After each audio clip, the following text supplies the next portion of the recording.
Well, hey there, my farmer friends. It's Corinna from Shared Legacy Farms and from mydigitalfarmer.com. For those of you who are new to our community this week, I want to say a special welcome to all of you. Every week I show up inside this group and I do a quick video tutorial, sometimes not so quick, on a particular topic related to marketing, specifically for farmers. It's all free. I'm just trying to share the love. Today's topic is going to be about my favorite video equipment tools that I use. So if you've been following me for a while, you know that I do a lot of video content marketing. So I will do video for live video unboxings of our produce every week. My community manager and I will be sharing that this year. I do live videos where I just go out in the fields and show a day in the life of the farmer. Maybe we'll be showing them how we harvest carrots or how we pack the CSA boxes. I might do a live video where I am teaching someone how to cook something in the kitchen, and then I'll turn that into something in my academy that people can watch later. But I also do pre-recorded or produced videos. That's where it's not live and where I'm doing many different angle shots. And that's where I might teach, again, in the kitchen, or I might have I want to document something that happens over the course of many days. We've been putting up a greenhouse this spring, and so I've been kind of going out there periodically and taking different video shots, and I'll eventually stitch it all together and make a video out of it. And sometimes I do what are called screen flow videos, where I want to teach somebody how to do something on the computer itself. So I need to have them watch my video screen, my computer screen, and I might show them how to access the store or how to access the online academy and find our recipes or our newsletter there. And so I can film that, record it, and then upload it as an MP4 file, and the people can watch it as a movie. So there's lots of different ways that I use video. Those are just a few. And one of the questions that I often get from you guys is, well, what are the tools that you're using to make that all happen? What do you recommend that I get? So I'm going to walk you through the very short list of tools that I use. Hopefully this will indeed be a short training. And I have this all down in a blog post that I recently updated. You can find that at mydigitalfarmer.com/video. It's just the blog post. And in that blog post, I'm going to walk through almost everything I'm going to talk about here in this video. Plus there's going to be links to the specific products that I recommend. So most of what you need, you can get under like $35. There are other things that special trappings that I've gotten over time because I do a lot of video, but really I feel like you just need to spend about 35 to 40 bucks. So let's get started. There are kind of 5 different elements that you need to pay attention to when you're doing video. Number 1 is stability. Number 2 is the camera itself.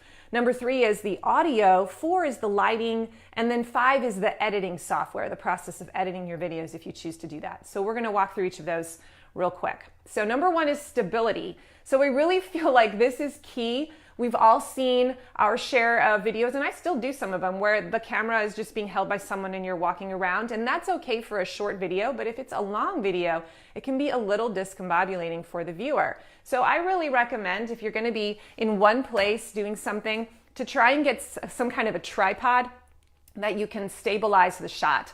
And so this is what I would consider a required purchase. It's one of the few things that I think you really need to have in your arsenal. This is what a tripod looks like. I got it on Amazon. I think this was $25, okay? And you can like make this go up or down, like it lowers. You guys probably know how tripods work, right? So I can make these different, this guy come down, this thing moves up and down. And what I want you to pay attention to here is there's this little pin here on the top. And that's where some of these other pieces are going to screw into when we start using our phone and our adapters and so forth, okay? But this is sort of an important piece that you need, and it's real easy then if you mount your camera to it and you're out in the field even, and you're going to go multiple places, you can just kind of carry the whole tripod with you and then set it down, or your camera person can set it down. It just stabilizes the shot. So whenever I do teaching videos in the kitchen, I am using a tripod. When I am doing videos for you, like today on Tuesday, I am using the tripod. You should see the contraption that I have right now rigged up because I don't have a tripod. It's like a clipboard attached to my computer screen, and it's just nuts. So, all right, the second thing that you could get if you don't have a tripod, or if you don't want to get a tripod, is what's called an octopus stand. So I'm going to show that to you right here. And this is something where you can move the legs around. They kind of bend like this. You see that? And then this little adapter guy kind of comes off. I'll teach you about that in a second. But this is what you would actually purchase. It's about $8. Photobomb, you need this, don't you? That's my husband. He's looking for his phone. And so this is what sometimes I'll use if I just want to do a video just where I'm sitting at the table, at the kitchen table. And so I can just set this on a box, you know, that's on my table to kind of give it some elevation.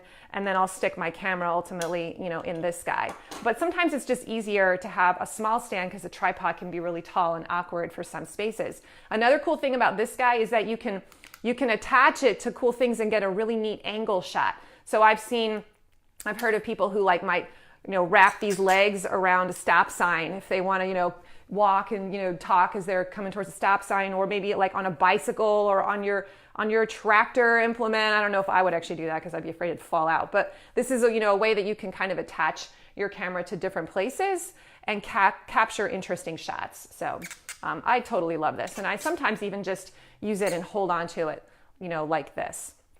Okay, but this is not required. This is kind of a fun thing to have. It's called an octopus stand. And then another version of that is something like this, where again, you have this little adapter that screws off on the top here. But the important part is there's this guy down here, which you can then hold. So sometimes I'll use this and I'll put my phone in here, and then I can just, my husband, who's usually the videographer, is just holding it. It's a lot easier to hold the camera like this instead of having to, you know, do this with the camera. That gets really awkward for your hand after a while. So this is something that I've ran across, and I do sometimes use this, but not super important. Okay, so the most important thing is the tripod, okay? Having something like this that you can move around. All right, the second piece is obviously the camera, and I was kind of hoping my husband wasn't going to come in and steal it because my camera is filming this right now, and I wanted to show you how it would attach. But you do need some kind of a camera, and I just use my iPhone, guys. I don't use anything else fancier than that. So I find that the phones today are really, really powerful. So I recommend that you use your phone. Now you have two different cameras on your phone, and the one that is the most powerful one is actually the one on the opposite side, not the screen side, which is not the one I'm using right now. Because I want to be able to see what I'm doing. But just so you're aware of that, that's actually the more powerful camera. Okay, so that was the second thing, camera. Number 3, you also want to pay attention to how do you attach the camera to your tripod. So that's where these adapters come into play. So I already kind of showed you a couple of them. There's 2 different versions here, okay? And you can both see that they have this little like mouth that opens, right? And so the camera fits inside. So you unscrew this thing on top here. So this is called, I think it's called an adapter or a glyph, and it'll move, it'll go even higher if I want. And so your phone can then just fit inside here, and then you would tighten it so that it fits your phone perfectly. Okay, same thing over here. Now what I like about this one is that it has the ability to turn like that. Do you see that? So I can make it landscape or not. So I actually think this is probably a better deal. And this is only about $8. And here's the thing, it has a little screw on the bottom. You see that? And so that's what's going to screw onto this little thread here. I don't know if that's what you call them, but I'm not kind of savvy that way. All right, so you're just going to twist it onto your tripod. Or if you were using the octopus stand, you can see that there's one right here, okay? And that's all there is to it. Cool, all right? And so now you've got your adapter ready to go, and you would slide your phone in here and set it up, set the shot up, get the right height and everything, stabilize the shot, and then you're good to go, okay? So that's stability and that's camera. Okay, the second thing I want to talk about, or third thing, I'm losing track of numbers. The third thing is lighting. So I really struggled with lighting in my early years when I first began this. When I would do things in my kitchen, in this kitchen space, I had really bad lights. I recently renovated over the winter, 2 winters ago, and we put in new ceiling lights, can lights, because I knew I was going to be doing a lot of filming in here, and I wanted to make it a friendly space. And it's made a world of difference. So if you're going to be inside, just pay attention to your lighting and the time of day when you film, because it can kind of give a dark mood to the piece. And if you're going to be inside, I just kind of want to demonstrate this for you. Pay attention to where your windows are. You do not want backlighting. So watch what happens when I turn. Okay, can you see the door over here that goes outside has a window, and it's just a little bit distracting. Like, watch, now you're gonna see my kitchen. We're gonna turn all the way around. Look, there's another window. And do you see, like, can you imagine if I were filming like this, how distracting that would be to have this bright light behind me? So you want to pay attention to where the light is. You don't want to have bright lights behind you. The lights should be in front of you. The windows should be in front of you, lighting your face if you're going to be in a room, okay? Now, if you're outside filming, you want to also pay attention to the sunlight, because what I have learned is, like, filming at noon at the highest part of the day when the sun is highest is actually not really good. You're going to have a kind of a garish sort of light to it. So the best time to film and take photographs is in the mornings, and, you know, like around 4, 5, 6 o'clock. That's when the light is the best. So just keep that in mind. But I don't add any additional lighting to my space because I have a decent system inside now. But I used to bring in like lamps from my kitchen. My husband had like a garage lamp, I don't know what else you would call it, that we would just set up and it would project towards me. I mean, we were rigging up all kinds of weird lamps from all over our house to just cast some light onto my face. But now that we have can lights in our kitchen, we don't have to do that. So just pay attention to that, because I do feel like sometimes, like if you're going to do a video unboxing of your produce and you're in a dark kitchen, it doesn't really show off your product as well. So you might just want to bring some lights from the garage in, right, and just project them onto the space, and then try it out, and you'll see it makes a big difference. Okay, so now we're moving on to audio. So audio is actually a pretty big deal. I did have complaints when I first began doing video from people who were like, I can't really hear you. And so I kept practicing and trying different things. For the most part, though, what I'm going to tell beginning farmers, or if you're just kind of starting out, you don't really need to go out and buy a microphone. I really don't think you need to. Just be aware that especially if you're outside in the field and you're talking, you're going to have to really almost yell, like really project your voice towards the camera. And the closer that the camera is to you, obviously, the better. And if it's windy outside, the camera's going to pick up the wind, and you're going to have to yell even louder. Or if there's a tractor, you know, over your voice, that's going to pick up. So just be mindful that of the surrounding sound that you have. But I don't think you absolutely need to buy one. Now, I actually use one just because I do a lot of trainings like this, and I find that it's worth it. And I use what's called a Rode lapel mic. Okay, it looks like this. Now, you'll notice that this is not a very long cord at all. It's an awesome microphone. It's about $80. And you'll have to buy if you want to do this, you would have to probably buy an extender. I'm wearing another one right now. And I have, let me see if I can show it to you. It's a pretty long extender. It's all tangled up. I'm kind of embarrassed, okay? But I have a lot of extra wire. I think it was like $12 for the longer wire. And that connects right, if you follow this little wire, it's connecting right up here into my phone. And when you purchase an iPhone, they give you this little white adapter that will click in that you can then attach to a microphone cord like this. So that comes with the phone. So that's what I use for a microphone, and I just plug it right into the phone and it picks it up. So I really like that, and you can use it outside in the field as well, because if you have that long extender cord, you know, the mic's right up to your face like this, and you're going to get pretty good volume. So again, that link is going to be in the blog post that I mentioned at mydigitalfarmer.com/video. So you can go see all of these things I'm recommending in the blog post. Okay, so that's the audio. If I'm doing a screen flow video where I'm just videoing what's on my computer screen, and I'm talking over it, like narrating it in the background, so they don't see my face necessarily, they just see the screen, then I use just a normal USB microphone, and you can get all different kinds of, this is just the Snowball brand. I honestly don't remember how much this was. I don't know, $35 maybe. And you'll see on the end, it has a USB cord, and it just plugs into your computer. and it turns into a microphone. Now you could just use the microphone that's on your computer that comes with it. It won't be quite so good. And since I do a lot of those kinds of things, I want to have a higher quality voice thing. So that's why I have this. And your ScreenFlow video software will just capture it. You'll have to tell it, hey, use that camera. Oops, use that microphone. And then it'll film that for you. Okay. But again, that's not necessary unless you're doing ScreenFlow videos. Just, I don't know if microphones are absolutely necessary. I would just do them if you really want to kind of graduate and get serious about video. Okay, so we've talked about the camera, we've talked about stability and the tripods and the different adapters that go in here to hold the camera. We've talked about the camera itself, and we've talked about audio and lighting. So the last thing we need to bring up is just editing software.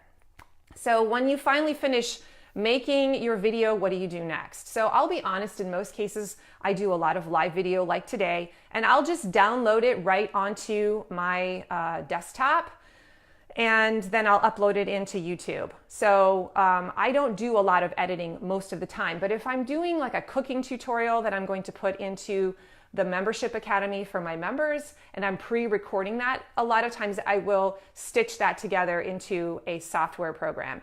And the one that I use is iMovie. Actually, the whole reason that I bought my MacBook Pro was because I knew I was going to do more video, and I knew that it came with a really good free video software as part of it. That was really the reason that I made the jump from PC to MacBook, and I've never looked back. So I really like that particular software. If you don't have a MacBook, though, you can't use it. So some other options that are out there are Adobe Premiere Elements. I've heard that's a little bit tricky to learn. There's also something called Hit Film Express 9 or VideoPad. And so I have those links in that blog post I told you about. Those are, I think, even free, and you can check those out and see if that's good for you. Now, if I am going to do a ScreenFlow video, again, where I'm showing how to do something on my computer screen, then I use a screen capture software, which is called ScreenFlow for Mac. And there's a version for PC called Camtasia that you can download as well. So you can look those up in that blog post and find out more information about them. Okay, I've hit most of the stuff. There was one thing that I didn't get to. I'm going to show it to you now.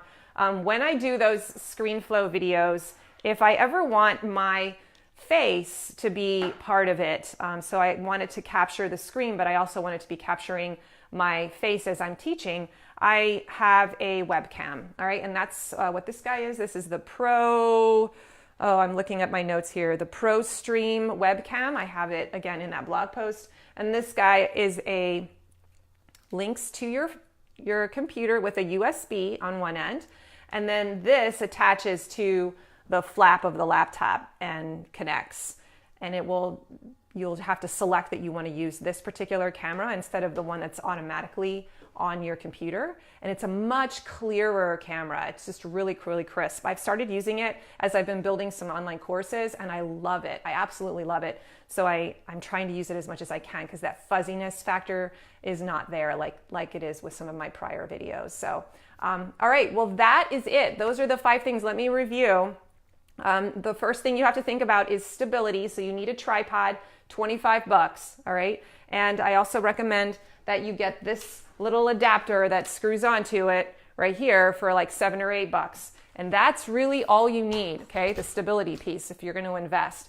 Number 2, you need a good camera. Use your phone. Number 3, you're going to need audio. So if you want to do a microphone, you can. I don't think you have to. I think you can just project really loud unless you get really serious about it.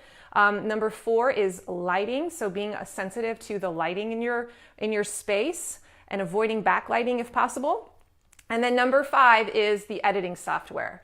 So figuring out an editing software for you. So those are my 5 tools. I hope that was helpful. Again, if you want to see all of this written down in one place, you can go to mydigitalfarmer.com/video. It's just a blog post, and you can see everything that I talked about with all the different links for the things I mentioned.